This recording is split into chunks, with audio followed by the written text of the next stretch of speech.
So, welcome to the Defiant Spirit podcast. I am Baruch Levi, also known as B, and it is good to be back. I have taken off some time, as my devoted listeners have probably taken note of, but back by popular demand. My mother asked me to resume, so here I am resuming. I think there are a few of you out there who will be listening as we get back into it, but I'm really, really excited and delighted to be starting up a new season of the Defiant Spirit podcast.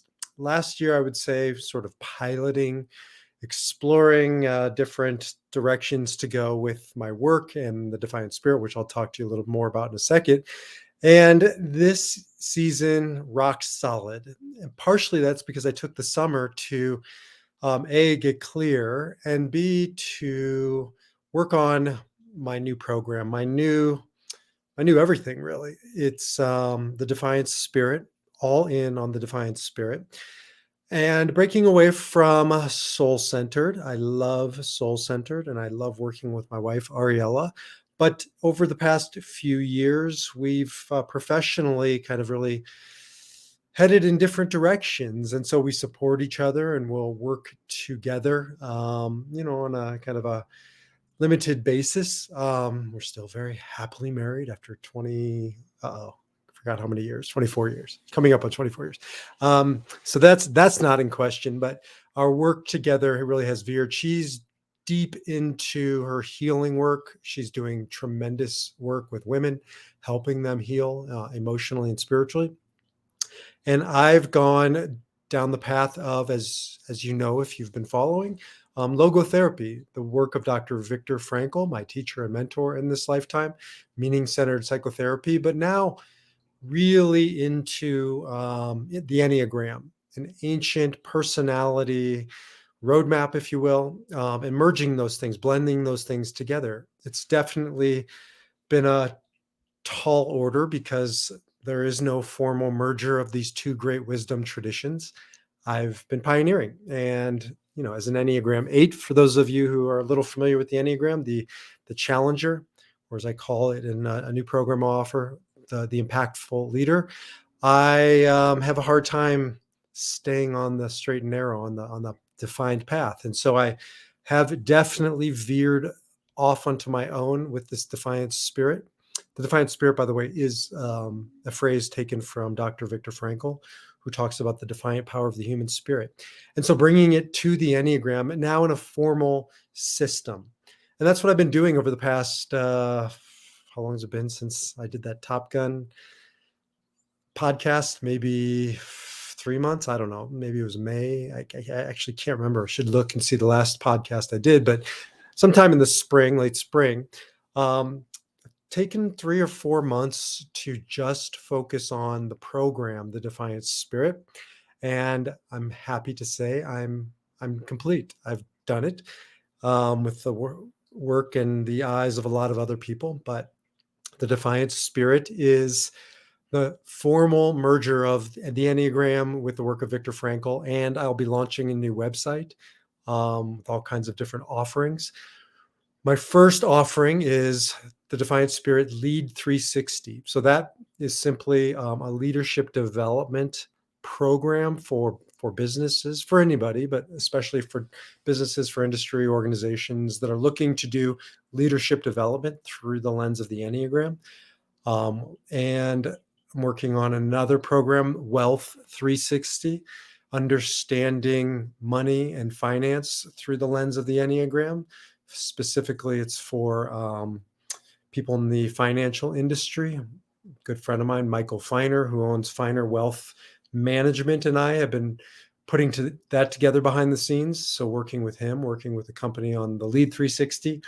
And then I have a few other projects under this kind of banner, the Defiant Spirit. I'll be working with my sister, Rebecca Rosen, who's a well-known psychic medium, and we're bringing together the Enneagram and spiritual intuition together in a program that I think we'll be calling Intuit 360, learning how to live and lead with intuition, and how each Enneagram type experiences intuition in this world differently. We have the same word, but not experienced in the same way. And so, whether it's wealth, finances, whether it's leadership, whether it's intuition, what I find is the Enneagram gives me a lens to see the world through nine different, well, lenses or vantage points, but it's not nine. I mean, there's so many. There's 27, then there's 54. I mean, the number of ways to look at the world is as infinite as there are human beings, but these are patterns.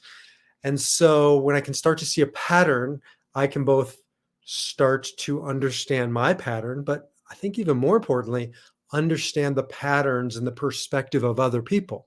And so that's really what the Defiant Spirit is all about. It's about the bringing empathy into our lives, whether we're dealing with our spouse or a child or a parent or a friend, or whether we're in the work business environment, or whether we're just out in the marketplace or on the streets. Can we start to put ourselves into the shoes of another person? Can we understand where they're coming from, how they react, and how they respond? That's direct out of Viktor Frankl's messaging and out of the Defiant Spirit. So the Defiant Spirit is kind of the overarching brand, and the Enneagram system is called the Defy Your Number Enneagram system, because I don't believe you are an Enneagram number. I'm not a number. Nobody should ever be reduced to a number. Your number is where you reduce yourself to, or where you reduce others to, when you're in reaction, when you're on unconscious, when you're on autopilot, or most pronounced, when you're in fear. And when you're in fear, you put other people in boxes, and we put ourselves into a box. We put ourselves into sort of a prison. So this is a pathway to defy your number, because you have all of these energies, all of these ways of being in the world, all these numbers inside of you. You just have learned, we have all learned, to survive based on some of or one of these strategies. The work of our life is to stop surviving, to start thriving, to take back our power, to defy our patterns, our numbers, and live our defiant power of the human spirit. Thank you, Dr. Frankel. So the past 3 months, it's been more like 9 months, but I took 3 hardcore months to really go all in and refine the system. And I have it, at least this iteration. I'm kind of constantly fine tuning, but so excited to be launching it. It's not formally ready to launch, though I am working again with pilots and organizations. I'm always available to work with you individually. So with that said, let's get into this season of the Defiance Spirit. And I'm going to be focused on all things Enneagram, infused with Viktor Frankl and logotherapy, but heavily on the Enneagram. However, I do want to begin more of what the Enneagram is to me, which I'm going to be turning to a poem that has nothing to do with the Enneagram. Probably the author of this poem didn't know of the Enneagram because he wrote this poem 110 years ago, I think it was. So the poem is If, and if you don't know If, it's about over 100 years old. I don't know when. It was written by Rudyard Kipling. Rudyard Kipling wrote this. I think it was after the English-Boer War. So that was like the early 1900s. I know it was before World War I, because in World War I, his son, Rudyard Kipling's son, went off to fight. And before he went off to fight, Kipling shared this with his son. Tragically, his son ended up dying in that war. And it ultimately, as one can imagine, or maybe you've sadly experienced, it can bring a parent to their knees, and it brought Kipling to his knees. I'm not sure he ever fully recovered. I'm not sure anybody ever fully does. But I've read, it's been a long time since I've done any background on this poem, but I remember reading a long time ago that Kipling always sort of rested assured that this poem carried his son through difficult times. Now, this poem, If, and it was written for a friend of his who was General Jameson, I think it was, in the Boer War, who was ultimately betrayed by the British Empire. He was a British officer, betrayed by his own country. And so Kipling, I think, wrote it to honor his friend. But man, so many people have turned to this poem over the years You probably have heard of it. If you haven't, you should definitely Google If by Kipling, and you'll have no problem finding it. I'm just going to read, maybe I'll read through it once and then we'll talk about it. And I'll tell you why I wanted to open up this season with it. One sec while I get hydrated. All right. If you can keep your head when all about you are losing theirs and blaming it on you, if you can trust yourself when all men doubt you, but make allowance for their doubting too, if you can wait and not be tired of waiting or being lied about, but don't deal in lies, or being hated, don't give way to hating, and yet don't look too good nor talk too wise. If you can dream and not make dreams your master, if you can think and not make thoughts your aim, if you can meet with triumph and disaster and treat those two impostors just the same, if you can bear to hear the truth you've spoken twisted by knaves to make a trap for fools, or watch the things you've gave your life to broken and stoop and build them up with worn out tools, if you can make one heap of all your winnings and risk it on one turn of pitch and toss and lose and not start and start again at your beginnings and never breathe a word about your loss, if you can force your heart and nerve and sinew to serve your turn long after they are gone, and so hold on when there's nothing in you except the will which says to them, hold on. If you can talk with crowds and keep your virtue, or walk with kings nor lose the common touch, if neither foes nor loving friends can hurt you, if all men count with you but none too much, if you can fill the unforgiving minute with a 60 seconds worth of a distance run, yours is the earth and everything that's in it, and which is more. You'll be a man, my son, by Rudyard Kipling. I love that. I'm sure you've heard it. And if not, I'm sure you love it, or you will love it when you stop and you read it. I shared this with my son on his bar mitzvah. I wish it was a poem that would have been shared with me, and that I would have really taken the words into my heart and carried them with me. I've turned to them, later in life, but these are words that every young person needs to hear, every older person needs to hear. So why? Why is this poem so important or profound? It's impacted the lives of so many. And B, why am I opening up my Defiant Spirit podcast for the season with it? What does it have to do with the Enneagram and the Defiant Spirit? So, over the past 7, coming up on 8 years, I guess, I've really struggled to build my life, to rebuild my life. For those of you who don't know, I was a rabbi for many years. It's how I began my career. Spent 6 years, I guess, in rabbinical school in Los Angeles. Then I had my first job for 5 years. It's a solo congregational rabbi in Des Moines, Iowa. Lovely town and community. Love them and still love them and keep in touch with many people there. Then I went off to Swampscott, Massachusetts, way prettier than it sounds, the north shore of Boston, Marblehead, Swampscott, if you know the area, and a great community there, Congregation Shirat Hayam. I helped to merge and build a remarkable community and congregation, and was there for roughly 10 years. So, all in all, almost over 2 decades of that chapter of my life. In 2015, Ariella, my wife, and I decided to retire. And not only retire, we moved to Israel, a mountaintop in the north of Israel, in the Galilee, in the Middle East, and change it up on every level. We changed it up, certainly geographically, but I changed it up professionally. I was done. I don't think I knew I was done. I told myself, that it was more about wanting to move to Israel, and this was my last chance. And that was true. It was a lifelong dream for Ariel and I to move to Israel.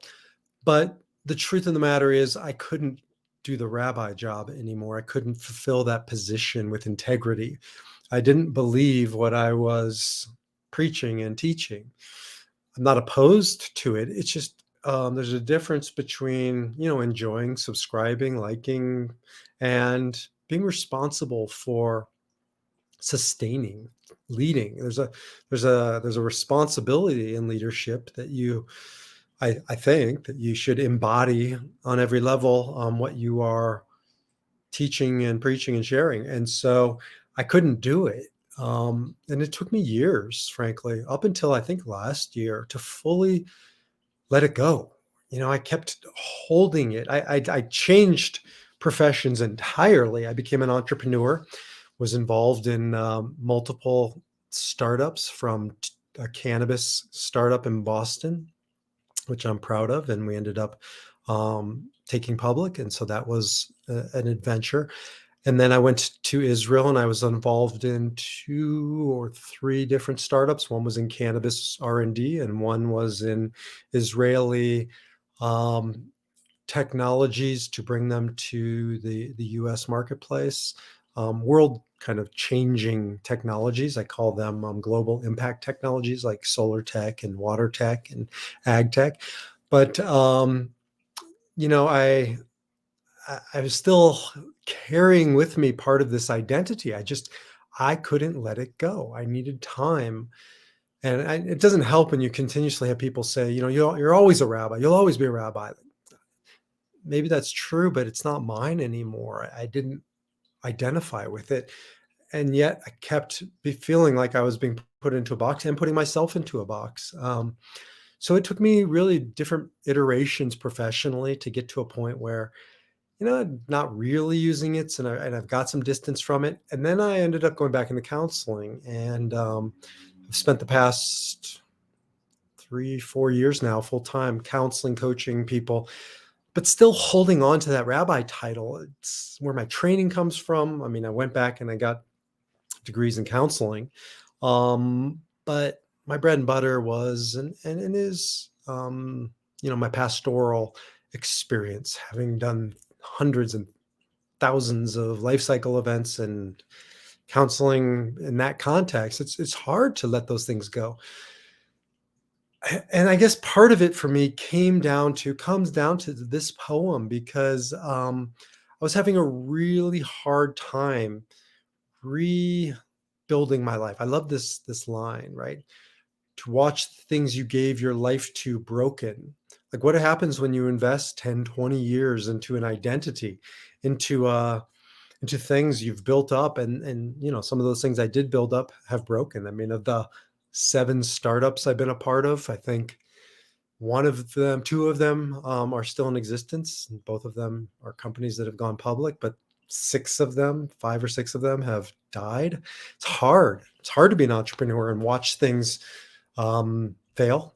But also, the congregations was a part of, they changed directions, or they went back to where they were before, or they continued on some aspects, but they're not mine anymore. And it's hard. It's hard to let go. It's hard to move forward, even when you move forward, right? Still, as I use the analogy, driving while using the rear view mirror. And I think for at least 3 or 4 of those years since 2015, definitely looking in the rear view mirror, almost like the best is behind me.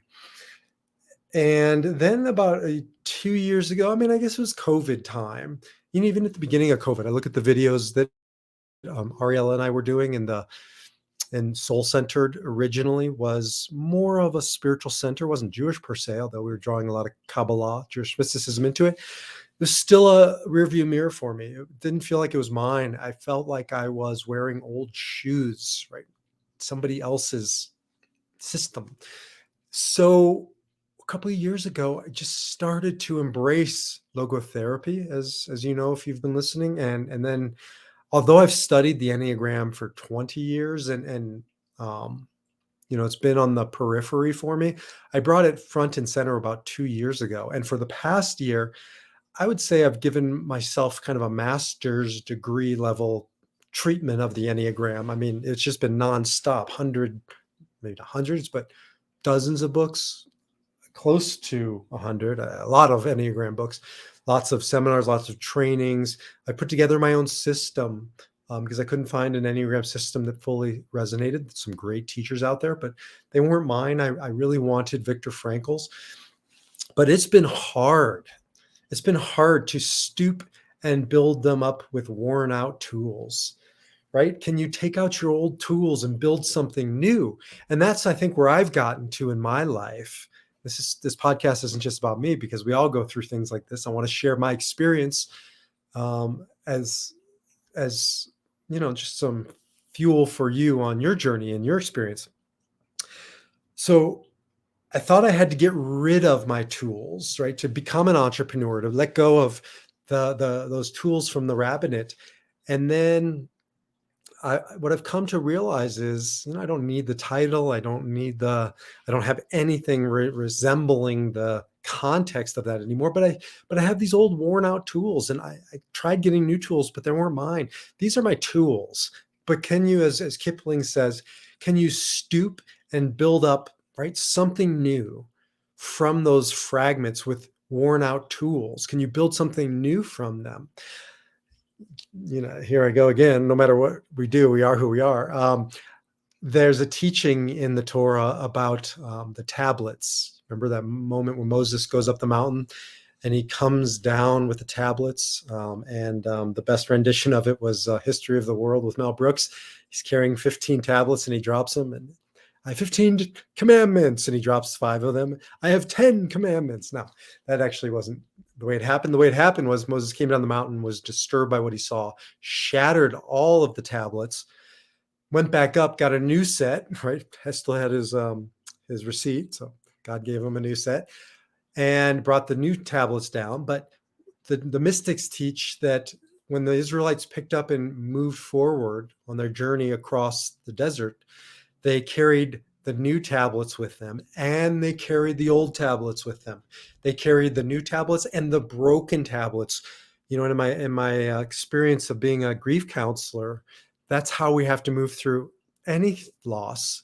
We don't leave the old tablets, the shattered pieces, the shards, as the mystics call it, back behind us. Or else we'll just end up looking in the rearview mirror, remembering and focused on the past. We carry them with us. Now, we don't just live with broken tablets. We don't just live with the past. We also live in the present, move into the future, right? We build again with worn out tools. We carry it with us and we move forward. This isn't really a podcast on grief, but I always tell people to stop thinking about moving on after a loved one dies. You'll never move on. You can't, you won't, and I don't think you should. What you should do is move forward. How do you move forward? By carrying the broken pieces with you and building again with worn out tools. So we don't leave behind who we are. We don't dump it over the side of the boat. We carry it with us, the old tablets, the shattered pieces, the broken stuff, and we create new tablets. We create new products. We create new relationships. We create new pathways. It's not either or, it's both and. And that's what I've been grappling with over the past year from an identity perspective. How do I carry those shattered shards with me, those broken fragments, and not let them become my master? Back to Kipling. How to learn from them, how to harness them, but not be dominated by them, not be stifled by them. How do you live with this contrast? That's what I love about this poem. People are blaming you. How do you keep your head and not blame them back? That's his first stanza. How do you make allowance for other people's opinions and doubts while not making them yours, not taking them on, right? When they're lying about you, not dealing in lies. When they're hating you, don't give way to the hating. So how do you live in this space where there's room for both?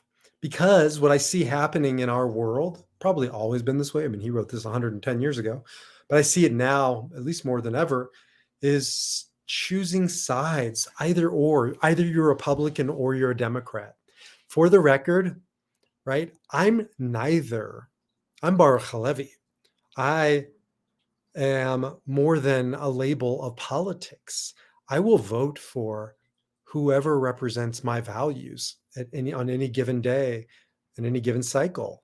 I refuse to be stuck in that label of either this or that. I look at people, I look at situations. Am I pro-life or pro-choice? not to get political, this isn't political. It's complicated. I can't say I'm either one because I don't fully know, and nor do the people who represent those two camps fully know what they mean. We need to get into the nuance of it.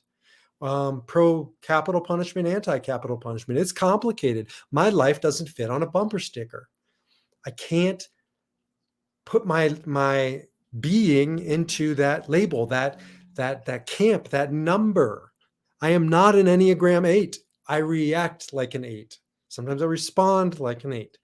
I am Baruch Levi. I am more than a number. You are not a 9 or a 1 or a 6 or a 5. You're all of these and you're none of these, right? And that's what I love about Kipling's poem is he's reminding us, can you hold the tension? If you can't, then you just need easy labels and you need to pick sides, and it needs to be us versus them. And you have no friends who are Republicans. I've heard this a lot. Most of my world are liberals, probably not surprising. And I hear so much us versus them. And on the liberal side of the camp, I don't have as many conservative friends, so I'm sure it exists there, but I don't see it. I do have friends who are conservatives, and I don't hear it as much as my liberal family and friends of, I will never talk to a Trumper. I would never, right? It's like, that's either or living.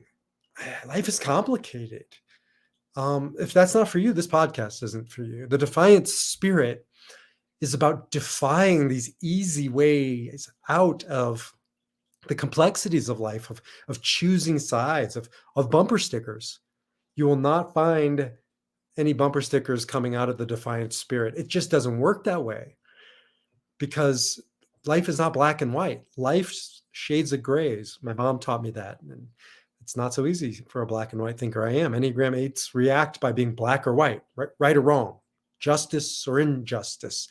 And I've had to work very hard on shades of gray, the truth. There are absolute truths, there are, but not for me to decide. That's for the source to decide. I can only kind of do my best in any given situation. I've had friends who are fundamentalist Christians who will say, but B, what about adultery? Isn't it black and white? Isn't it always wrong? I can't say that it is. I gave somebody once permission, not that they need my permission, blessing maybe, to be in an adulterous situation. It was complicated. His wife of 30 years was in a coma. She had an accident a few years back. He couldn't bring himself to divorce her technically. It was not in his moral framework to give his beloved wife, who he loved dearly, a divorce. But he had met another woman and he wanted to be intimate with her and he was longing for human contact. So he said, Rabbi, do I divorce her so that I can have a kosher relationship with this other woman? And I didn't tell him what to do, but I do believe in a God that would understand the predicament. And I don't think dealing in technicalities of legal loopholes to deliver a divorce to a wife who's on life support registers, even if that's a black and white solution, life or shades of gray. I could go on and on with all the absolutes you throw at me. I bet I can't, but could come up with a complexity, a nuance, a shade of gray for every single one of them. And so I need a system in my life to help me understand, to navigate the complexities of life, the shades of gray, because all my relationship are shades of gray. My relationship with my wife and my kids and my mom and my sister and brother and family and friends and clients, it's complicated. It's nuanced. People are complicated. You are not summed up in a number, in an Enneagram number, in a Myers-Briggs assessment, and the color of your skin, the religion, your sexuality. All of those are identifiers, but it's not your identity. That's another thing I want to get into this season.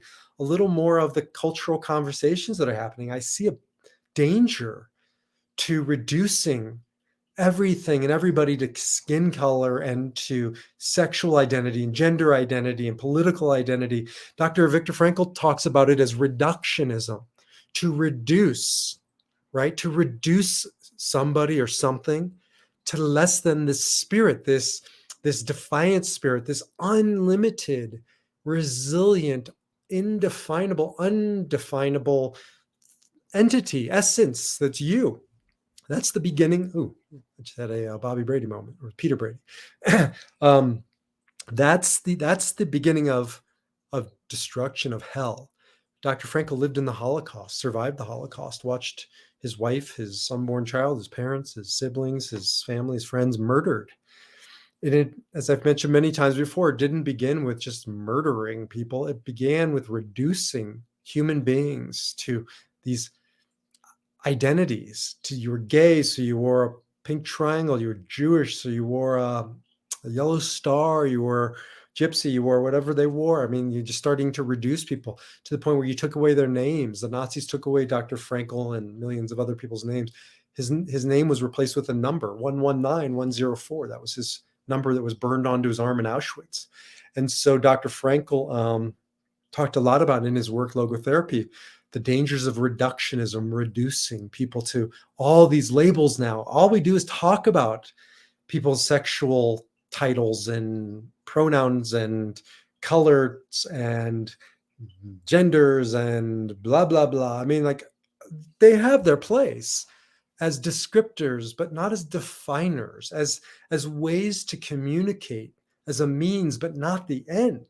And I want to get back to what's underneath all those labels is our shared humanity, the defiant power of the human spirit.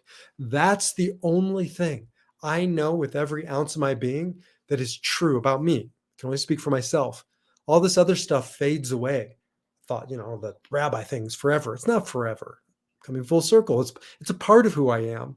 It's now, kind of in the back seat, the broken fragments. That's okay. It's not all of who I am, or the hair. If you're watching the video, right? I used to have a lot of this and looked a certain way and define myself by that image, and that's changed. That's changing. That will one day it'll just be mud in the dirt. So all of that changes. But what's the essence of me, of you? The defiant power of the human spirit. I don't care if you believe in God. I don't care if you don't believe in God. It's beyond belief. It is. It's an essence. That's all I know to be true, is that you are more than, as Wayne Dyer called, the flesh suit, the meat suit.